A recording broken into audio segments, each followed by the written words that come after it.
Walang problema sa akin mag-hearing kahit araw-araw po. Pero tanong, may babalik niyo pa ba si Tatay Digong?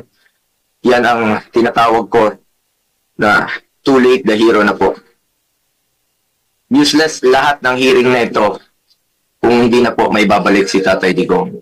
Kung kaya, pakiusap ko lang, kung kaya niyo po siyang dalhin doon in less than 1 day, sa loob po ng 13 na oras, dapat kaya niyo rin po siyang ibalik dito sa lalong madaling panahon. Dahil nangungulila po ang Pilipino at hindi kayang tanggapin ang nangyari sa kanya. Bilang isang mambabatas, nandun ako sa NAIA nung lumapag ang eroplanong sinasakyan ni dating Pangulong Duterte. Hindi po ako pinayagang makapasok.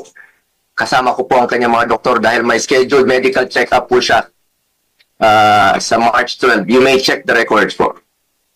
Importante, masiguro ang kanyang kalusugan dahil 8 years old na po ang dating Pangulo. Pero mukhang hindi ito na isaalang-alang po ng otoridad dahil hindi siya pinayagan na mapunta sa ospital ni hindi nadala ang kanyang mga medisina. Alam niyo po, ako nagpapadala ng medisina niya sa bahay niya. Linggo-linggo po yan. Dahil yan po ang pinangako ko sa kanya noon.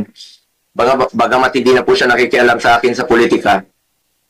Pero sa kanyang medical, ay yan ang pinangako ko sa kanya na hindi ko siya pababayaan habang buhay. 27 po ang kanyang gamot. Sana po maibigay rin ang kinakailangang gamot at medical attention sa kanya habang nasa ibang bansa. Dahil karapatan naman po ito ng bawat tao. Constitutional right po natin yan. Sanay po siya na mayroong nurse, sanay po siya na may doktor na nag-aasikaso sa kanya.